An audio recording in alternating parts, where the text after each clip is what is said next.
ओम शांति। बाबा की मुरली हम सभी बच्चों के लिए कल्याण अर्थ होती है, सेवा अर्थ होती है। तो आज विशेष बाबा बच्चों को देह और देह के संबंधों को भूलने के लिए समझा रहे हैं। सुनते हैं बाबा की माँ वाक्य 12/7/2022। सार है मीठे बच्चे, किसी देहधारी से देहिक लब न रख, एक बाप से लब रखो। आज शरीरी बनने का पूरा अभ्यास करो। प्रश्न में रहम दिल बच्चों का कर्तव्य क्या है?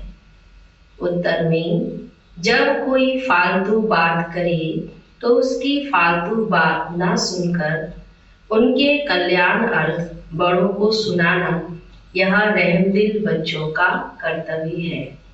जिनमें कोई पुरानी आदतें हैं, उन्हें मिटाने में सहयोगी बनना ही रहम दिल बनना है।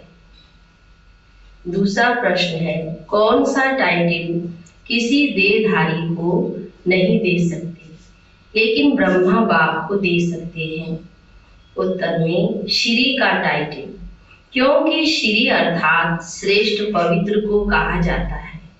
किसी देहधारी मनुष्य को यह टाइटल दे नहीं सकते क्योंकि भ्रष्टाचार से जन्म लेते हैं। ब्रह्मा बाप को भी श्री कहते हैं क्योंकि इनका ये अलौकिक जन्म है।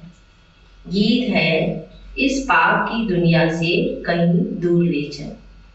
ओम शांति। बच्चे अब समझ गए हैं, अर्थात समझदार बन गए हैं, तो जरूर पहले बेसमझ थे। यह भी नहीं समझ में आता है कि यह पतित दुनिया है और इस भारत में ही देवी देवताओं का राज्य था। उसमें पावन सुखी थे, उसमें दुख की बात नहीं थी। परंतु शास्त्रों में कई बातें सुनने के कारण यह भी समझ में नहीं आता है कि स्वर्ग में सदैव सुख था। स्वर्ग का किसको पता नहीं, समझते हैं वहां भी दुख था। यह है बेसमझी। अभी तुम बच्चे समझदार बने हो, बाप ने आकर समझाया है, उनकी श्रीमत पर चल रहे हो। यह पतित दुनिया है, स्वर्ग पावन दुनिया थी। पावन दुनिया में भी दुख हो फिर तो दुख की दुनिया ही कहेंगे। फिर गीत भी राम हो जाता है, कहते भी हैं, हे बाबा ऐसी जगह ले चलो जहां आराम सुख चैन हो। बच्चे यह भी जानते हैं कि स्वर्ग सोने की चिड़िया थी, देवी देवताएं थे, कभी भी किसको दुख नहीं देते थे। गाते भी हैं, फिर भी शास्त्रों में ऐसी बातें लिख दी है जो समझते हैं कि ये परंपरा से चला आता है। कृष्ण पर भी झूठे कलंक लगा दिए हैं। कहा जाता है जैसी दृष्टि वैसी सृष्टि। समझते हैं सारी सृष्टि ही पतित है। इस समय उन्हों की दृष्टि ही पतित है तो सारी सृष्टि को ही पतित समझते हैं। समझते हैं परंपरा से पतित पना चला आया है। अभी तुम बच्चों में समझ आती जा रही है, सो भी नंबरवार पुरुषार्थ अनुसार परम पिता परमात्मा के बच्चों को डायरेक्शन मिलती है। आत्माओं को बैठ बाप समझाते हैं। सभी आत्माएं पतित हैं, इसलिए पतित आत्मा पुण्य आत्मा कहा जाता है। बाप आत्माओं से बैठ बात करते हैं, तुम हमारे अविनाशी बच्चे हो, फिर मम्मा बाबा भी कहते हो। इस दुनिया में किसी को भी पिताश्री नहीं कह सकते, तो श्री माना ही श्रेष्ठ। एक भी मनुष्य श्रेष्ठ है नहीं, या तो एक की ही महिमा हो सकती है। यहाँ तो सब भ्रष्टाचार से ही पैदा होते हैं, इसलिए श्री कह नहीं सकते। भल तुम इनको इस समय कहते हो क्योंकि संन्यास किया हुआ है श्रेष्ठ बनने के लिए। तुम जानते हो कि अभी हम फरिश्ते बनने वाले हैं। भ्रष्ट को फिर श्री कह नहीं सकते, भ्रष्टाचारी आत्मा को श्री नहीं कह सकते। श्री लक्ष्मी, श्री नारायण, श्री राधे, श्री कृष्ण कहते हैं। मंदिरों में भी उन्हों की महिमा गाते हैं। अपने को श्रेष्ठ कह नहीं सकते। अब तुम बच्चों ने समझा है भारत श्रेष्ठ था, शुद्ध सृष्टि थी, अभी तो पतित सृष्टि है। पतित को ही भ्रष्टाचारी कहेंगे। वे लोग भ्रष्टाचारियों को श्रेष्ठ बनाने के लिए सभाएं करते हैं, परंतु दुनिया ही भ्रष्टाचारी है तो कोई किसी को श्रेष्ठाचारी बना कैसे सकते। बरोबर ये रावण राज्य है, जिस कारण रावण को वर्ष वर्ष जलाते हैं, जलता ही नहीं, फिर खड़ा हो जाता है। तो यह भी मनुष्यों को समझ में नहीं आता। जिसे जला दिया उसे फिर हम नया क्यों बनाते हैं। तो इससे सिद्ध होता है कि रावण राज्य गया नहीं है। स्वर्ग में जब राम राज्य होता है वहां तो एफिजी निकालेंगे नहीं। कहते हैं रावण को जलाया फिर लंका को लूटा। रावण की लंका सोने की बनाते हैं, परंतु ऐसा तो है नहीं। यह तो सारी दुनिया ही लंका है। रावण राज्य में तो सब है, वह श्रीलंका तो आइलैंड में है, दिखलाया भी है भारत के पिछड़ी है, परंतु सिर्फ उसमें रावण राज्य तो नहीं है ना। रावण राज्य तो सारे विश्व पर है, यह भी तुम समझते हो। कॉलेज में कोई बेसमझ जाकर बैठे तो क्या समझ सकेंगे, कुछ भी नहीं, वेस्ट ऑफ टाइम करेंगे। तो यह भी ईश्वरीय कॉलेज है, इसमें नया आदमी कुछ समझ नहीं सकेंगे। 7 दिन कॉन्टिनी बिठाना पड़े जब तक वो लायक ना बने। फिर भी अच्छे आदमी रिलीजियस माइंडेड होते हैं तो उनसे पूछना है कि परमपिता परमात्मा तुम्हारा क्या लगता है। वह तो है आत्माओं का पिता, और प्रजापिता भी तो बाप है। ये पॉइंट्स बड़ी अच्छी है, परंतु बच्चे अर्जुन इतना हर्षित नहीं होते हैं। बाप कहते हैं तुमको नई नई पॉइंट्स सुनाता हूँ जिससे तुमको नशा चढ़े, किसको समझाने की युक्ति आए। फार्म भराने की कॉपी में पहले ये प्रश्न लिखाना है, कहेंगे परम पिता तो पिता हुआ ना। फिर उस समय सर्वव्यापी का ज्ञान उड़ जाएगा। तुम जब प्रश्न पूछेंगे तो कहेंगे वह तो बाप है, हम सब बच्चे हैं। इतना मान जाए तो झट लिखा लेना चाहिए। प्रजापिता के भी बच्चे ठहरे। शिव हो गया दादा और वह है बाप। शिव बाबा तो स्वर्ग की स्थापना करने वाला है, तो जरूर उनसे ही वर्षा मिलेगा। सहज से सहज बातें निकालनी पड़ती है, बहुत सहज है। मित्र संबंधियों के पास भी जाओ, उनको भी यह समझाओ, यह तो नशा है ना। हम बाबा द्वारा दादे से वर्षा पाते हैं, बाप दादा से वर्षा पाते हैं, माता से वर्षा नहीं मिलेगा। बाप को ही स्वर्ग की स्थापना करनी है ना, वही मालिक है। जैसे उनको दादे से वर्षे का हक है, वैसे पोतरे पोत्रियों को भी हक है। बाप कहते हैं मुझे याद करो, मैं तो कहता नहीं हूँ कि इस देहधारी को याद करो। बाप सम्मुख बात कर रहे हैं, कल्प पहले भी ऐसे ही समझाया था। वर्षा भी तुमको बाप दादा द्वारा मिलता है, ऐसे नहीं कि मम्मा से मिलता है। तुमको देह अभिमान बहुत आ जाता है तो देहधारियों से लव हो जाता है। हे आत्माएं, तुम नंगी आई थी, फिर पाठ बजाते बजाते अब 84 जन्म पूरे किए। अब मैं कहता हूँ तुमको वापिस चलना है। मामे कम याद करो तो विकर्म विनाश होंगे। देहधारी को याद करने से विकर्म विनाश नहीं होंगे। तुम अंजाम करते हो बाबा, हम आपको ही याद करेंगे। तुमको इस पुरानी दुनिया में अब रहना ही नहीं है, इसमें कोई चैन नहीं, इसलिए कहते हो ऐसी जगह ले चलो जहाँ सुख और चैन मिले। तुम कहते हो हम पहले जाएंगे शांति धाम, जहाँ शांति ही शांति होगी, फिर जाएंगे वहां से सुख धाम में, जहाँ शांति सुख दोनों है। जब दुख है तो अशांति है, सुख में तो शांति है, परंतु वह शांति नहीं, शांति धाम है, आत्माओं का स्वीट होम। बाप सारे आदि मध्य अंत को जानने वाला है।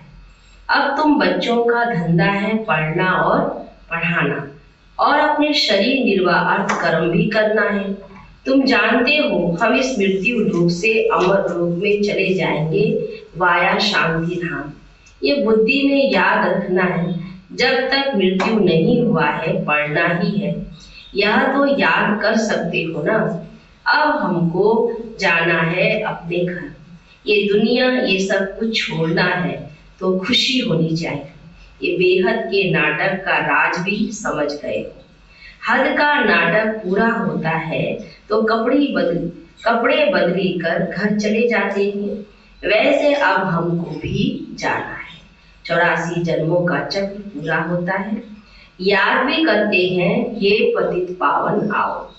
याद शिव बाबा को ही करेंगे।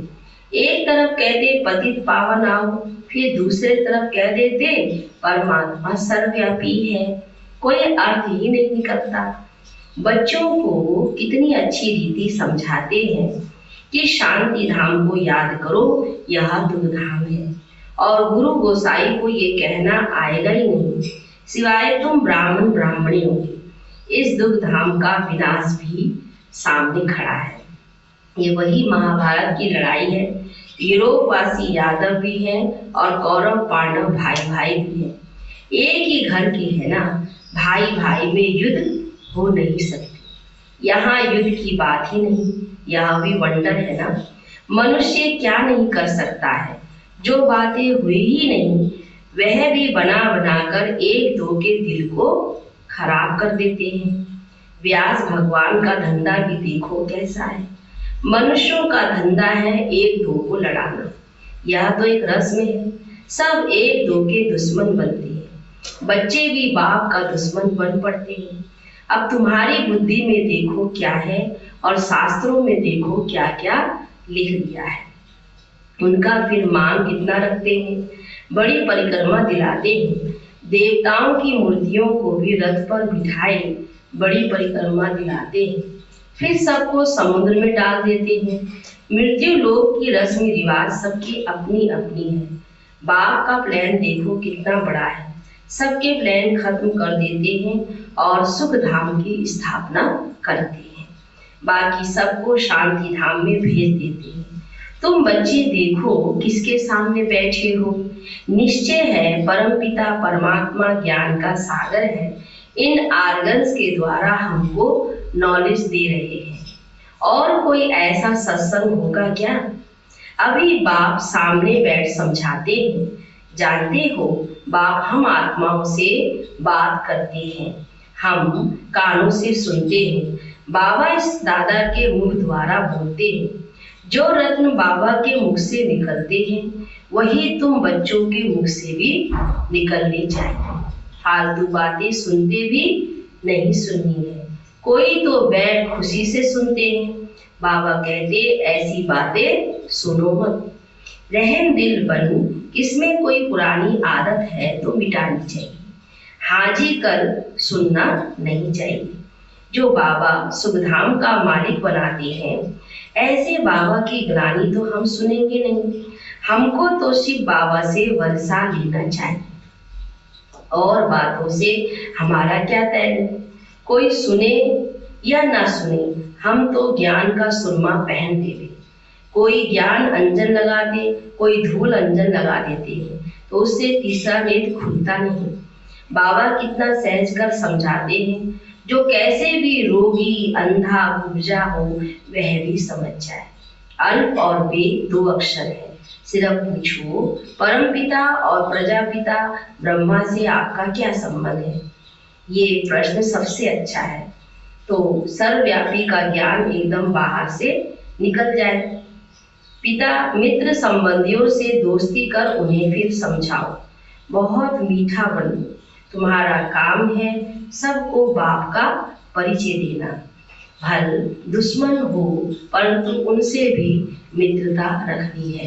बाबा कहते सेवा अर्थ उनसे भी मित्रता रखनी है। बाप कहते हैं तुमने आसुरी मत पर चल मुझे गाली दी है। तुमने ईश्वर पर अपकार किया है, फिर भी ईश्वर तुम पर कितना उपकार करते हैं। ईश्वर का अपकार होना भी तो ड्रामा में नूद है। अब तो कहते हैं ना, यदा यदा हि धर्मस्य ग्लानिर्भवति भवति भारत, आया भी भारत में है। समझा भी रहे हैं बच्चों को, हर एक बात अच्छी रीति समझने की है। किसकी तकदीर में नहीं है फिर भी वही धंधा करते हैं। यहाँ से बाहर गए तो ये बातें भी भूल जाएंगे। निंदा करते करते तो ये हाल हो गया, अब निंदा करना बंद करो। सिर्फ पंडित भी नहीं बनना है, तुम पक्के राजयोगी हो। ऐसे ऐसे समझाओ तो तीर भी लगे। खुद में खामी होगी तो दूसरे को भूल नहीं सकेंगे, पाप अंदर खाता रहेगा। बाबा हर बात बहुत अच्छी रीति समझाते हैं। कल को पहले भी ऐसे ही समझाया था। भूलो मत, सिमरन करते करते अंतमति सुगति हो जाएगी। सवेरे उठ बाप को याद करो तो अंत में देह भी याद ना पड़े। हम आत्मा है, आत्मा का अभ्यास हो। अच्छा, मीठे मीठे सिखी लदे बच्चों प्रति माता पिता बाप दादा का याद प्यार और गुड मॉर्निंग। रूहानी बाप की रूहानी बच्चों को नमस्ते, रूहानी बच्चों की रूहानी बाप दादा को गुड मॉर्निंग। नमस्ते नमस्ते बाबा। धारणा के लिए मुख्य सार, जो रत्न बाप के मुख से निकलते हैं वही अपने मुख से निकालने हैं। व्यर्थ बातें नहीं बोलनी है ना सुननी है, ज्ञान का ही सुरमा पहनना है। सभी से सच्ची मित्रता रखनी है। बहुत मीठे रूप में हर्षित मुख को बाप का परिचय देना है। अब कार्यों पर भी बाप समान उपकारी बनना है। वरदान बाबा ने दिया, शुद्धि की विधि द्वारा किले को मजबूत बनाने वाली सदा विजयी व निर्विघ्न हो। जैसे कोई भी कार्य शुरू करते हो तो शुद्धि की विधि अपनाते हो। ऐसे जब किसी स्थान पर कोई विशेष सेवा शुरू करते हो व चलते चलते सेवा में कोई विघ्न आते हो तो पहले संगठित रूप में चारों ओर विशेष टाइम पर एक साथ योग का दान दो। सर्व आत्माओं का एक ही शुद्ध संकल्प हो विजय, यह है शुद्धि की विधि। इससे सभी विजयी व निर्विघ्न बन जाएंगे और किला मजबूत हो जाएगा। स्लोगन में, यथार्थ कर्म का प्रत्यक्ष फल है खुशी और शक्ति की प्राप्ति। अच्छा, ओम शांति।